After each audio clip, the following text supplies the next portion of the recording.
so much for being here. Good morning, everybody. Thank you for coming to 1 Million Cups. We have a really great program today. Typically what 1 Million Cups focuses on is entrepreneurs in the community and people that are starting their business. And today we're doing it a little different. We have Farha Wholesale, and they've been in business almost 60 years. And they're fourth generation. Katie's here today, and Brad. Katie is fourth generation with Farha. And so they're going to talk to us a little bit of not only what their entrepreneur story and their history is, but also how they've had to make changes and pivot and really grow with this in this economy in this world. So I'm going to invite Brad and Katie up to speak today, and thank you guys for being here. Good morning. So I guess we already talked about Farha Wholesale, but to do that, I guess we have to start with Fowler Vending. And my dad. My dad was a chemical engineer down at Conoco, and the story he always told me was that you couldn't own a business and work for Conoco at the same time. So him and some of his pals bought a little vending company called Fowler Vending and called it Fowler Vending Corporation. That was in the mid-'60s. And in the 60s, everybody smoked. Cigarette machines were a wonderful thing that were everywhere. One of our best cigarette machines in the 60s was on the third floor of a hospital in Bartlesville. Sold like 300 packs a week. So Fowler Vending bought all their cigarettes from Farha Wholesale, which was a candy and tobacco wholesale house here in Ponca City, located on on First and Central at the time, where the nearer building's at now was Farha Wholesale. The Farha family were getting a little older, and so Fowler Vending had become their largest tobacco customer. So Fowler Vending bought Farha Wholesale in '72. We've been a lot of things since then. Cigarette vending, along with cigarettes, totally about died out, and that's through the years. We made the decision not to sell tobacco 20, 30 years ago. We wouldn't even sell candy cigarettes. So we moved from cigarette vending and into video games. You all remember that craze that was in the early 80s. And that's really why I'm here. My dad and his pals had invested so much in video games right before the early 80s recession or whatever that he really should have took bankruptcy, but he put all his Conoco thrift money in there. I'm starting to lose my train of thought. Bottom line is, the company, along with a lot of companies throughout the 80s, was in terrible trouble. I got done at Oklahoma State. I was going to do something else, but I said, I'll go home and straighten that out for my dad. And 30-some years later, here I am. But we have grown and changed a lot through time. We got done with the video games, got kind of back a little more serious in vending. We bought a little janitorial supply called Holland Supply in 1994. And have kind of evolved into more of a Jan Sand company. We still do a lot of vending. The vending machine business is now changing quite a bit. We have micro markets now instead of vending locations a lot of times. But a micro market's kind of a self-checkout mini convenience store, and we have Albertsons, all the industries, Dorada Foods getting ready to get to, all the Mid-America Door. Yeah, Tyson Plants and Enid. Mm-hmm. So that's kind of what we do vending-wise. Wholesale-wise, we're fortunate enough to sell a lot of janitorial supplies to the casinos, which are large customers, Botech schools. And Dorada's a huge Dorada, exactly. Pioneer Tech. If I sold Debbie those trash cans. Well, I hope so. Good. And I probably went pretty fast. I don't know. Katie's been back with us about 10 years, and heads up the sales and bossing me around department. What do you have to say, Katie?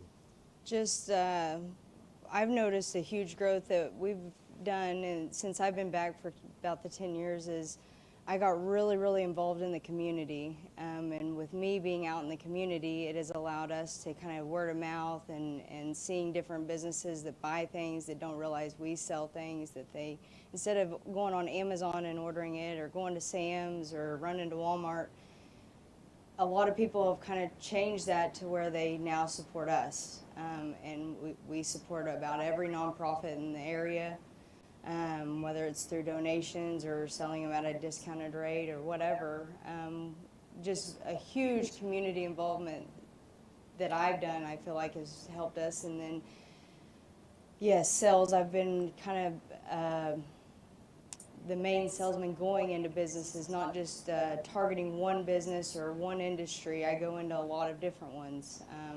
And that's kind of my focus for 2025 is to grow not just in Ponca, but the surrounding areas. Newkirk, we can go up into Arc City and Winfield and Stillwater, and we have a warehouse in Enid for vending, so let's grow the wholesale over there. That's kind of my thought on that. Very heavily involved in the chamber here in town, and that's been huge for us. Just being very out in the public and people seeing me is huge, I think. You just can't imagine the difference between, of course, the whole economy's changed at the time, but when Tina and I came back and to take this over and see if we couldn't live through it, you had to very consciously buy your inventory. You had to decide whether you're going to sell 4 cases of 16-ounce cups or 3, and buy the 3 or the 4 that you were going to sell, because you just had zero excess funds or money. And Katie's fortunate enough that she can sponsor and do and have the flexibility, because we're not stretched so much for help to really be community involved and do the things that make me cringe. Does anyone have any questions? I know I probably can't be heard really well over here, but I just wanted to say that their organization is like my organization a great deal. Back when my dad decided to go into accounting business, his dad, they partnered together and they created my accounting business that I run now. And I watched them grow, I watched them work with members, I watched them really be involved in the community in so many different ways. And so I just have to say thank you. Thank you guys for being there. Thank you for being a big community supporter. And I can remember those times. And that is the truth. Jerry, I think, even officed at our place for a while, but they bought a Radio Shack TRS 80 computer, and I think it was a big step for. And we have been fortunate to have the Bakels help us along throughout time, and RCB Bank. We've even got along with Jared.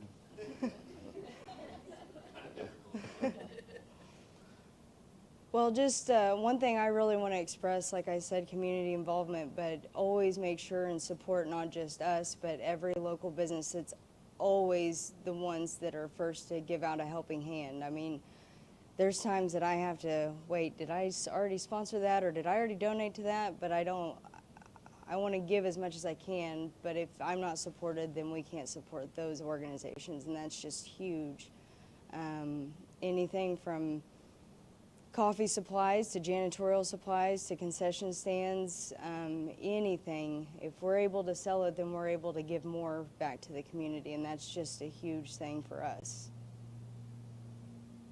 Yes, Marcia? I wanted to ask you, do you all support, like you mentioned that you're in Enid and other places, do you all support those communities with their projects also, or is it basically right now just K County? So I would love to support every community, and we are involved in the chambers in Perry and Blackwell, and fixing to join the chamber in Arc City to get our name out there, to be able to support different things.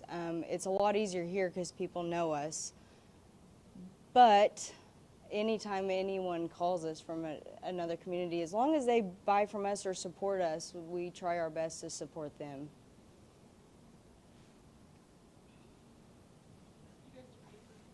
Mm-hmm. Yeah, so, what, 8 years ago? Or we, 2018, we bought Leach Paper, which was friendly competition. They did a lot of janitorial supplies, but Leach Paper meant they did sell quite a bit of copy paper, and we still maintain some copy paper business.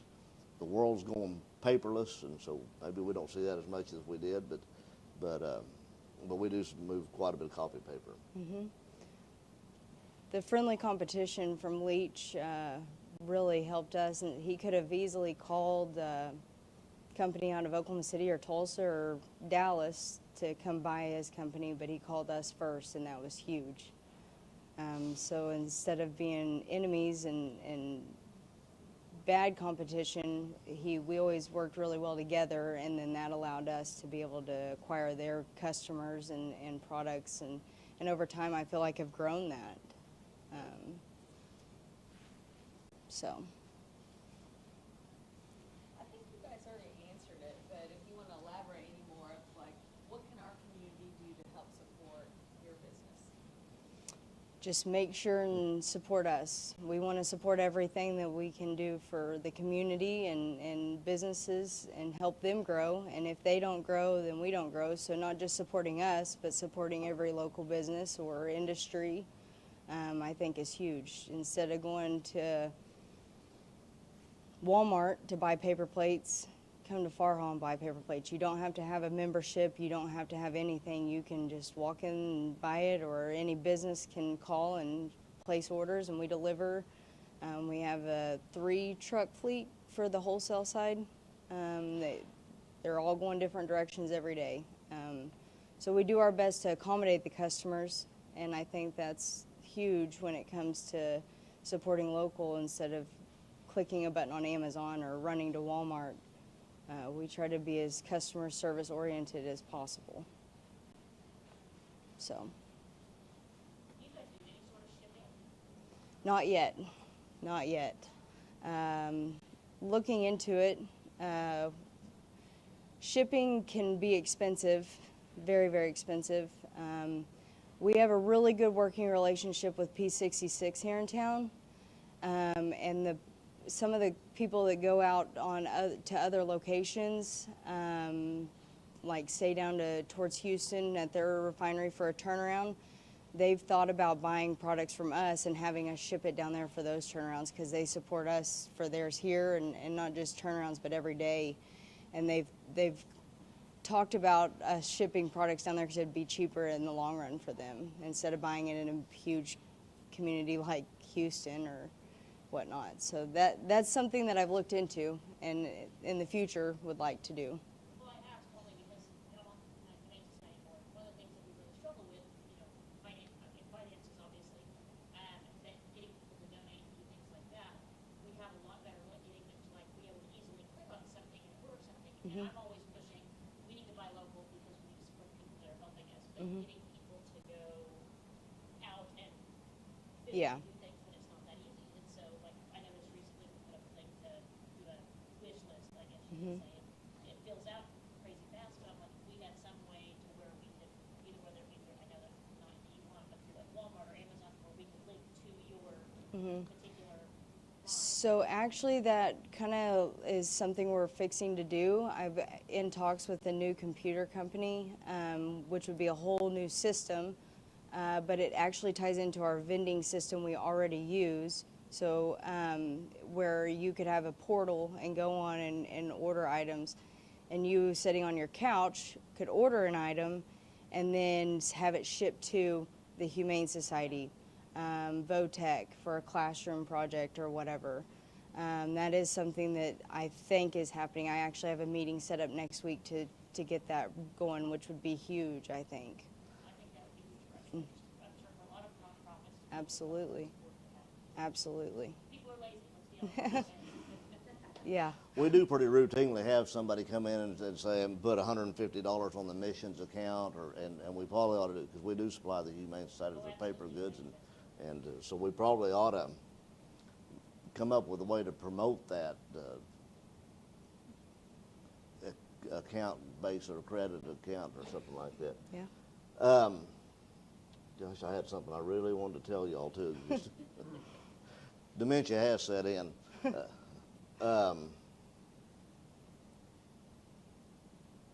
Boy, I've lost it. Go ahead. Jared, ask the question, please.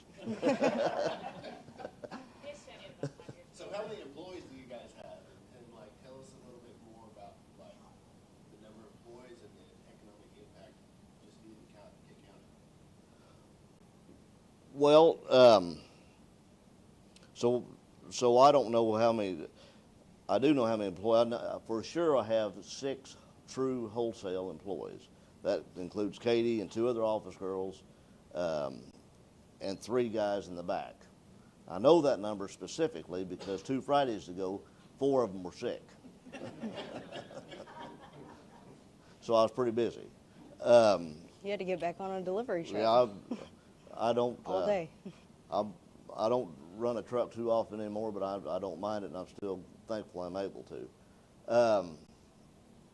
That being said, we have 6 employees. We have 8 employees in Enid that do our vending company there, and Enid's a little bit bigger town, and fortunate enough to be the only vending company there also. And in Ponca City, we have, I would guess, about the same number of vending employees, but they're kind of dividing up a little bit more. We have 3 vending drivers, a vending general manager, a vending service manager, and then this micro market I touched on briefly has 2 full-time employees that pull the markets and go out and fill them as well. So the number, I think, ends up being 24. How many vending machines do you guys have? Approximately. Well, that's a moving target. Probably at our peak, we had a little over 600. We're probably at 400 now as we transition into more of the market business. Yeah. Talk about that vending machine that we put a micro market in just the other day, what the vending machine ran versus the... So, and I guess kind of keep bragging on that market deal a little bit. So, a few months back, we took a small industrial vending account, had a snack machine and a can pop machine. The 2 of them together ran $600. It's a pretty good vending location. A month. So we took those 2 machines out and put a micro market in them, which is a snack rack and 2 coolers and a kiosk for them to pay.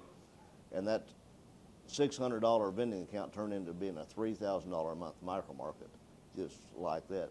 And so how that happened, so what happens is they, instead of buying a $1 can of pop, they're buying a $4 can of Monster. Instead of buying a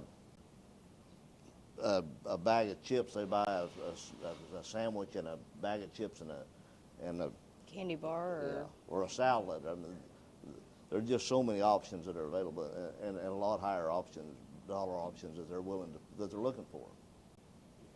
Are you guys putting in the whole system in place for people, or are you just wholesaling some of the supplies that are sold at them? No, we put in, maintain, own, and all the way, like the fixtures to hold the stuff, the kiosk, and then all the products that go in them.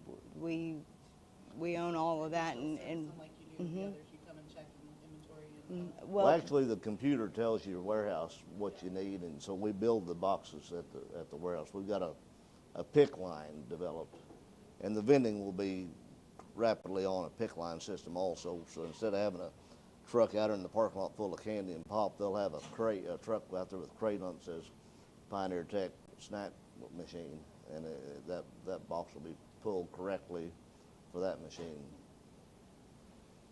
But we probably should have had some pictures of that. That would have, that's a pretty interesting deal. questions? How much time we have left? 40, 30 minutes? I